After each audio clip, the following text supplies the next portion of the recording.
मध्य प्रदेश में हजारों अतिथि विद्वानों के लिए राहत भरी खबर है। भोपाल में आयोजित प्रदेश स्तरीय सम्मेलन में मुख्यमंत्री डॉक्टर मोहन यादव ने उनकी मांगों पर बड़ा भरोसा दिया। मुख्यमंत्री ने साफ कहा है कि सरकार अतिथि विद्वानों के हितों को लेकर गंभीर है और उनकी समस्याओं के समाधान के लिए समिति बनाकर प्रक्रिया शुरू कर दी गई है। भोपाल के रविंद्र भवन में भारतीय मजदूर संघ के प्रदेश स्तरीय सम्मेलन में मुख्यमंत्री डॉक्टर मोहन यादव ने अतिथि विद्वानों को संबोधित किया। उन्होंने कहा कि प्रदेश में शिक्षा की गुणवत्ता सुधारने में अतिथि विद्वानों की महत्वपूर्ण भूमिका रही है और सरकार उनके योगदान का पूरा सम्मान करती है। मुख्यमंत्री ने बताया कि अतिथि विद्वानों की मांगों के अध्ययन के लिए समिति गठित कर दी गई है। साथ ही 13 आकस्मिक अवकाश, 3 ऐच्छिक अवकाश, महिला विद्वानों के लिए प्रसूति अवकाश और यथासंभव निकटतम पदस्थापना जैसी सुविधाएं पहले ही दी जा चुकी हैं। सरकार का कहना है कि शिक्षा में गुणवत्ता और नवाचार के साथ साथ अतिथि विद्वानों के हितों का भी पूरा ध्यान रखा जाएगा। हमने बहुत सारे प्रकार से इनके बारे में सोचा है। अभी तक जितना किया है ये बात सही है। हमने सरकार ने 13 आकस्मिक और 3 ऐच्छिक अवकाश भी आपको देते हुए हमने अपनी बहनों को प्रसूति अवकाश भी सुनिश्चित किया था।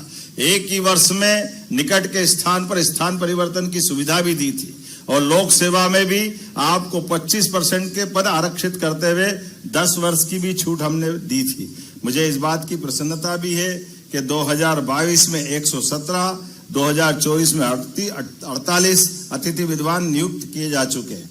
लेकिन ये बात भी सही है कि फॉलन आउट में हमारे अतिथि विद्वान को 2 माह का अवसर पुनः दे करके उनको कार्य में जोड़ने का प्रयास किया। जब हम अपने आप मित्रों के बीच परिवार की तरह बैठे हैं तो आप अपनी तरफ से समिति बनाते हुए कौन कौन से देश की आप समिति, हरियाणा का मॉडल हो तो हरियाणा का, जो लगाना हो आप समिति के माध्यम से लगाएं, सरकार आपके साथ रहेगी।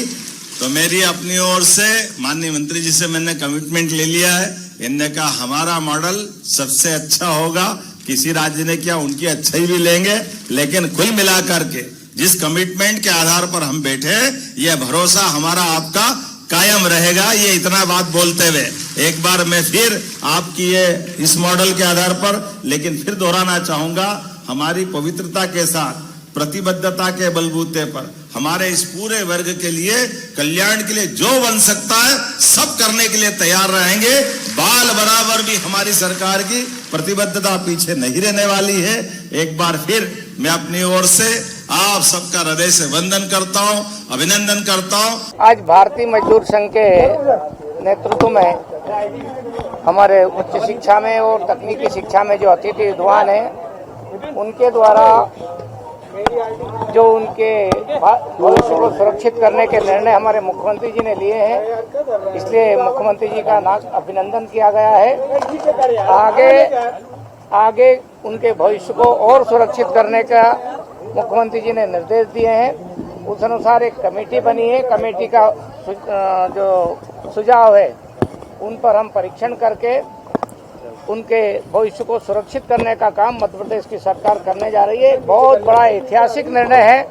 तकनीकी शिक्षा और उच्च शिक्षा के अतिथि विद्वानों को जिनको 15 साल, 20 साल, 25 साल पढ़ाते पढ़ाते हो गए थे, कई की उम्र 55 वर्ष हो गई, कई की 50 वर्ष हो गई है, जो अपने भविष्य को लेकर अनिश्चित थे, उनको सुरक्षित करने का निर्णय मध्य प्रदेश के मुख्यमंत्री ने लिया है, जो कमेटी की सिफारिश के बाद में हम परीक्षण करके उसको लागू करने वाले। सरकार ने भरोसा तो दे दिया है, लेकिन अब अतिथि विद्वानों की नजर गठित समिति की सिफारिशों और उसके आधार पर लिए जाने वाले फैसलों पर रहेंगी।